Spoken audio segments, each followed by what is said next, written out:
Hi, I'm Scoot, and welcome to Scoot on the Air YouTube. I appreciate you being with me here. If you have not subscribed, I hope you become a subscriber. It's free, and you're supposed to get an alert every time we do something live. But we're doing this on a daily basis. And tonight, I want to give you an update on the capsized lift boat in the Gulf of Mexico. This happened the other day. We had a horrific storm. Now, bad weather was predicted, but it turned out to be a lot worse than was predicted. And the storm just apparently just suddenly generated into this monster storm at a time when a lift boat was out in the Gulf of Mexico bringing a crew to a platform or another area of the Gulf. It's a relatively flat boat, and it has these pylons, I guess you would say, that go to the floor of the Gulf and lift the boat up. So it kind of becomes like a rig. Anyway, there are still 12 people missing. And I bring this up not only to give you this update, but there's a reason to think about what these families are dealing with. So 6 people were rescued the day of the capsize. 1 person is dead, and 12 are missing. And the search, a frantic search, continues in the Gulf of Mexico. And they're I guess the last hope is that there are some people trapped inside the hull of the ship using air pockets to breathe. But as time goes on, I think the chances of that are, of course, lessening. I had a guy call my show today, and I was talking about this. And one question that I had is, should this lift boat have been out in that kind of weather? Now, here's what I learned. This guy defined himself as a ship captain, and he's part of the lift boat industry in Louisiana. And he said his friend, he says he's friends with a lot of people and in the lift boat industry. And he was friends with a number of people on that ship. The person who was identified as dead was his friend. He's been personally touched by this. And so my question on my radio show today on WWL in New Orleans was about whether or not this ship should have been in the Gulf when there was this bad weather. Because as I say, we had the forecast. The forecast was for rough seas, wind, and rain. This guy called the show, and he's a captain, and he told me that day, the forecast was for 3 to 5 foot seas. And that is the exact limit for a lift boat, 3 to 5 foot seas.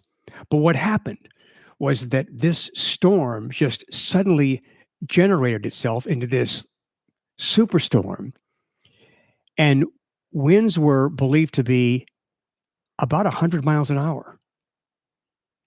And at the very least, they were 80 miles an hour. We know that for certain. The seas were 7 to 10 feet. There were people who got caught by surprise. The forecast did not call for 7 to 10 foot seas. And so this could just be one of those things that happen. And sometimes in life, there's things that we can't explain. There's things that we try to control. And if they went out thinking that they were within the threshold of where they should be when they went out, then this was just one of those things that happen. But I tell you what has really been hard for all of us to watch here is the nightly news. And I'm sure you've seen it on the national news as well.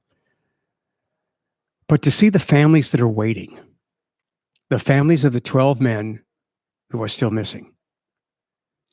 And it really touched me yesterday when I saw this wife just sobbing, holding out hope, but just sobbing.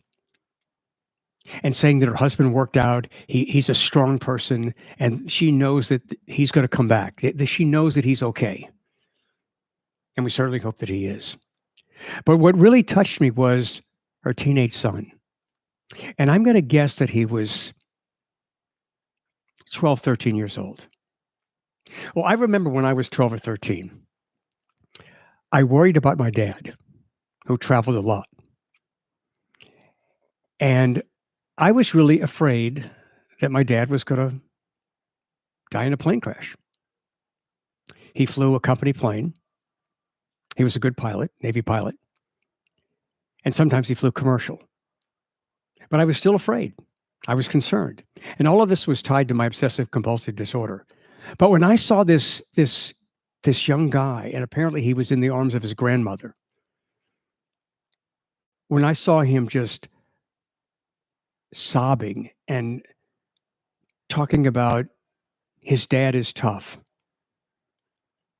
it just made me realize what's really important in life. All the stuff that I talk about on my radio talk show, all the stuff that I cover here on social media, YouTube, Instagram, Facebook, all of this stuff, all of the debates, all of the arguments that we get into, all of the fighting over political territory, it's not that important. It really isn't. And we get so caught up in it. But let's remember that these are debates that we're having, these are disagreements that we're having. Look, let's be honest. The country's really divided. And I get that. I understand why it's divided. But in all of the debating that we have, in all the disagreements, the people who absolutely hate me, and there are some who hate me, and I get calls on the radio show every day from people who challenge me. They can't believe that I believe what I believe.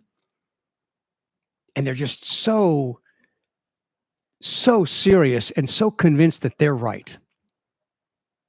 But then, I'll get texts that prove the mentality of some people who are so sure they're right. We were talking about who had control of Congress when Trump was in the White House. And it was a conversation about whether or not Congress was going to um, support President Biden's thought. I mean, right now he said there's just a committee about packing the Supreme Court, adding more justices in hopes of getting a Democrat majority. And so it came up that Biden can't do this alone.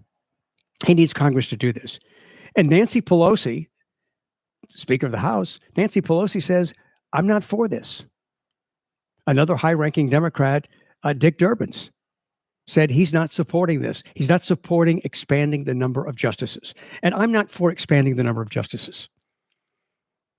I don't necessarily like the conservative trend that is taking place in the court. 6 basically leaning right, 3 leaning left.